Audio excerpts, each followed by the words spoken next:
Bueno, este experimento es bastante similar al experimento de la semana pasada, donde vemos que tenemos dos canales, un canal superior donde vemos la fuerza, un canal inferior donde tenemos o vamos a registrar los estímulos aplicados. Otra diferencia importante tiene que ver con el registro, el tiempo de registro. El tiempo de registro total la semana pasada eran 500 milisegundos.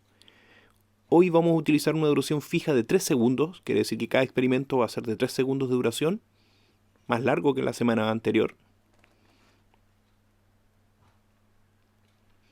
Otra cosa importante que vamos a cambiar tiene que ver con el estimulador. Vamos a devolver algunos parámetros, vamos a cambiar algunos otros. Si ustedes ven, vamos a utilizar un delay, es decir, un retardo desde que inicia el experimento hasta que se aplique el estímulo de 0.5 segundos, 500 milisegundos solamente en retardo. Y eso es porque tenemos un tiempo más extendido y podemos usar un retardo mayor. Vamos a utilizar un estímulo eléctrico a una frecuencia que todavía no vamos a cambiar y vamos a aplicar una amplitud de 12 miliamperes, como se vio ahí en el sistema. Vamos a aplicar el primer estímulo, 12 miliamperes, y con 12 miliamperes entonces vamos a obtener una respuesta que vamos a observar a continuación, 12 miliamperes. Vamos a amplificar, esto es una respuesta muscular de los músculos inervados por el nervio ulnar. Esta línea que ustedes ven que desciende simplemente por la calibración del transductor, que es muy difícil calibrarlo y tenerlo 100% recto. Lo que nos interesa es específicamente esta zona del registro. La vamos a amplificar y vemos que tenemos una respuesta y que vamos a medir. Si ustedes recuerdan, ponemos el marcador ahora en el momento en que se aplicó el estímulo, que ya no fueron a los 30 milisegundos, sino que a los 0.5 segundos. Y contamos la diferencia en tiempo entre que se aplicó el estímulo eléctrico y que apareció la respuesta muscular, tenemos aproximadamente 0.02 segundos, es decir, 20 milisegundos, que es el tiempo correspondiente a los eventos de propagación del fenómeno eléctrico, del potencial eléctrico a lo largo de los axones.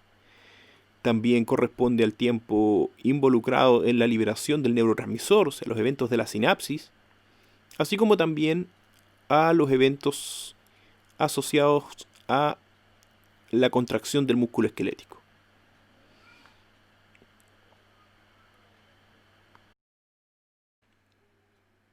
Vamos a cambiar un poco las características de la estimulación y vamos a cambiar un parámetro importante, ya que el parámetro que vamos a cambiar tiene que ver con específicamente el número de estímulos a aplicar. Vamos a aplicar en vez de un estímulo, dos estímulos eléctricos a una frecuencia mantenida de 1 Hz, que quiere decir cada estímulo va a estar separado entre sí por un tiempo de 1 segundo. ¿Cómo vamos a entender entonces el manejo de la frecuencia, los cambios en la frecuencia? Si ven, aquí tenemos una escala, una línea de tiempo, con una escala que consiste en un registro de 3 segundos, tal cual como tenemos en el experimento. Cuando nos referimos a 1 Hz, quiere decir que vamos a tener un estímulo por segundo. Si nosotros le decimos al equipo que solamente queremos un estímulo a una frecuencia de 1 Hz, en todo caso, si nosotros le ponemos al equipo un estímulo, lo único que va a configurar el momento en que va a aparecer es el tiempo que nosotros configuramos de latencia. Para el caso nuestro fue de 500 milisegundos, o sea, el primer estímulo debería aparecer a los 0.5 segundos, o sea, ahí. Si nosotros no le indicamos al equipo cuántos estímulos queremos y simplemente configuramos la estimulación en base a la frecuencia, el equipo va a enviar un estímulo por cada segundo de registro, que no es el caso de lo que nosotros hicimos. ¿Qué quiere decir? El equipo enviaría un estímulo por segundo, teniendo el primero una separación con el inicio del registro de 0.5 segundos, que es el tiempo de latencia que nosotros utilizamos. Por lo tanto, si nosotros le indicamos al equipo solamente que queremos 1 Hz, sin decirle la cantidad de estímulos, el equipo enviaría un estímulo por cada segundo, o sea, enviaría un segundo estímulo a esa altura, a los 1.5 segundos, y un tercer estímulo a los 2.5 segundos. No es el caso de nuestro experimento, donde nosotros partimos estimulando con un único estímulo separado por 500 milisegundos desde el inicio del registro. Cuando aumentamos el número de estímulos a 2, y ahora estamos estimulando con 2 estímulos a 1 Hz, lo que vamos a tener solamente es esto: 2 estímulos de la amplitud configurada de 12 mA a 1 Hz de frecuencia, o sea, separados entre sí por un tiempo total de 1 segundo. Cuando aplicamos ahora, por el contrario, en vez de 1 Hz, 2 Hz, diciéndole al equipo que son 2 estímulos únicamente de 2 Hz, lo que pasa es que el segundo estímulo, que estaba separado anteriormente por 1 segundo respecto al primero, ahora se nos desplaza y se nos configura el segundo estímulo a una distancia de la mitad del tiempo anterior. ¿Qué quiere decir? La separación entre el primer estímulo y el segundo ya no va a ser de 1 segundo, sino que va a ser de 500 milisegundos. Si pensamos en que solamente configuramos en función de la frecuencia y no configuramos el número de estímulos, tendríamos un tercer estímulo a los 1.5, un cuarto estímulo a los 2, un quinto estímulo a los 2.5 y un sexto estímulo a los 3. No es el caso de nuestro experimento. Cuando hablamos de 4 Hz, el segundo estímulo se nos acerca mucho más y se disminuye el tiempo a la mitad. O sea, a medida que vamos duplicando, se nos va disminuyendo el tiempo a la mitad. Y por lo tanto, el segundo estímulo, cuando aplicamos una frecuencia de 4 Hz, se nos desplaza ahí. O sea, vamos a tener una separación entre un estímulo y otro de solamente 250 milisegundos, o 0.25 segundos. Si pensamos nuevamente en que no configuramos el número de estímulos, tendríamos aquí, si tenemos 3 segundos y 4 estímulos por segundo, tendría que haber un estímulo aquí, otro estímulo aquí, o sea, tendríamos que tener 2 estímulos en total, ya que caben 4 por segundo en 3 segundos. No es el caso, solamente tenemos 2 estímulos en nuestro experimento. En resumen, lo que tienen que entender es que cuando nosotros aumentamos la frecuencia de estimulación, lo que estamos haciendo es acercar el segundo estímulo al primero. Y en el caso de que coloquemos, obviamente, más estímulos, un mayor número de estímulos, todos van a estar a la misma separación uno del otro, y mientras más alta sea la frecuencia, más bajo es el tiempo que separa a un estímulo del estímulo siguiente. Volvemos a nuestro registro entonces, tenemos dos estímulos de 12 mA a 1 Hz de frecuencia. Vamos a obtener la respuesta.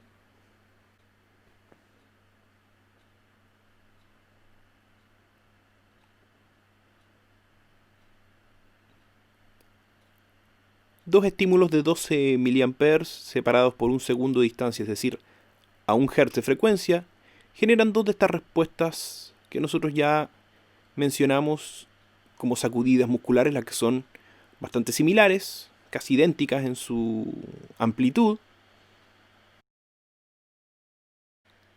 Y esto se debe principalmente a que los estímulos aplicados, los dos estímulos eran simplemente de la misma intensidad, ambos de 12 mA. Vamos a cambiar otro parámetro que tiene que ver con la frecuencia ahora esta vez, y vamos a aplicar los mismos dos estímulos de 12 mA, pero ahora a una frecuencia de 2 Hz, que quiere decir separados entre sí por la mitad del tiempo, porque la frecuencia, al aumentar el tiempo entre los estímulos, disminuye. Tenemos nuevamente dos sacudidas musculares idénticas, estímulos de la misma intensidad provocan o generan respuestas de la misma magnitud. Vamos a duplicar la frecuencia, 4 Hz,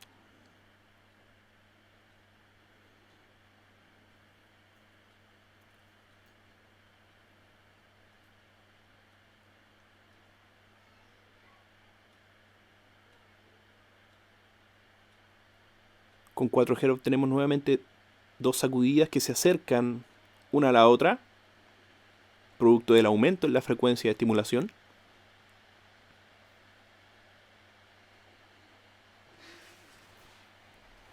...6 Hz...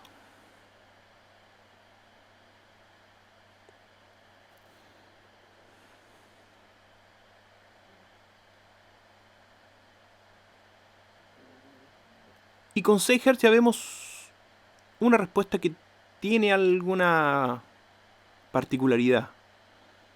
Vamos a aumentar aquí. Si ustedes ven esta respuesta, las dos sacudidas, las dos respuestas musculares tienden a juntarse y el periodo de relajación que existía entre ambas tiende a desaparecer. Veamos qué pasa con un aumento en la frecuencia a 8 Hz.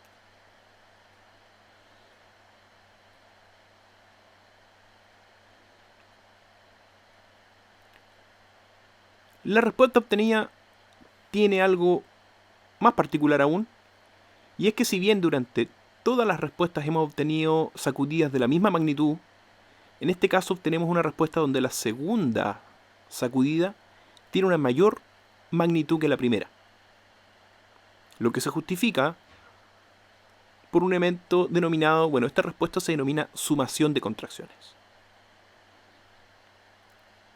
Vamos a aumentar la frecuencia a 10 Hz ahora.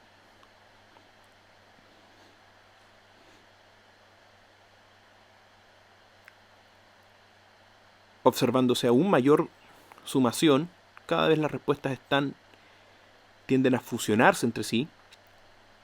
Y la segunda sacudida, la segunda respuesta de una magnitud mayor que la primera. Y ahora vamos a aplicar una amplitud, en realidad una frecuencia de 20 Hz.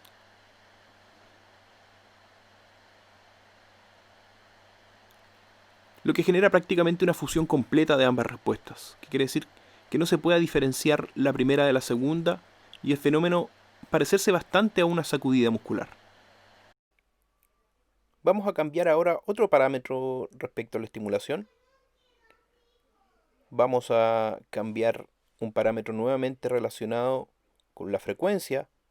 Vamos a volver a una frecuencia mucho más baja. Vamos a colocar 8 Hz de frecuencia. Pero ahora vamos a aumentar el número de estímulos, el número total de estímulos aplicados, y vamos a aumentar a 20 estímulos. Vamos a observar la respuesta que se obtiene entonces con 20 estímulos a una frecuencia de 8 Hz, 8 estímulos por segundo. Veamos la respuesta.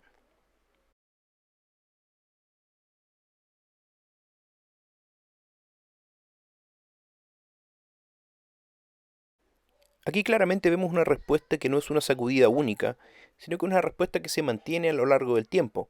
Es decir, una respuesta que ya no dura unos cuantos milisegundos, sino que una respuesta que tiende a durar prácticamente toda la duración del registro, excepto los 500 milisegundos que teníamos de retardo. Y a estas respuestas contráctiles que tienden a mantenerse en el tiempo se le denomina contracciones tetánicas. En este caso, el que estamos observando es un tétano que se define como un tétano no fusionado o tétano incompleto.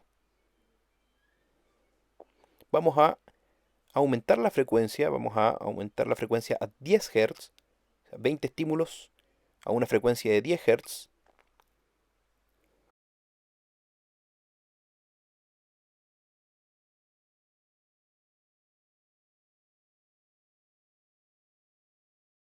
Nos lleva a tener una respuesta mucho más evidente. Veamos solamente la respuesta. Veamos la hora velocidad reducida y se alcanza a apreciar que son varias respuestas individuales, las cuales se suman en una única respuesta, se tienden a fusionar en una única respuesta. Vamos a magnificar entonces la respuesta para verla con mayor detalle, y se aprecia entonces en esta respuesta tetánica no fusionada la independencia que hay entre cada una de las respuestas individuales, que si bien tienden a disminuir la fuerza máxima alcanzada, no alcanzan a llegar a la relajación completa. Vamos ahora a aumentar aún más la frecuencia.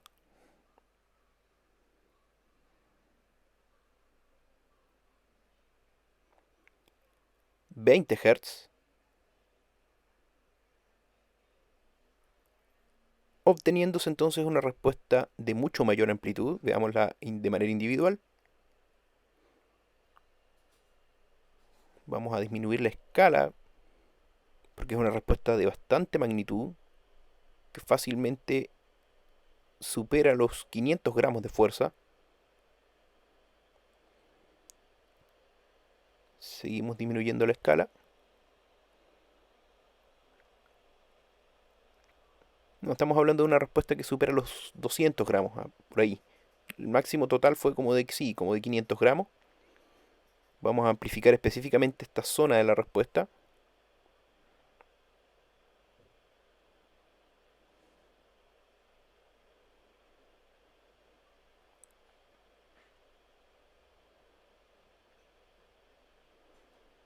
Esta zona de la respuesta vamos a amplificar.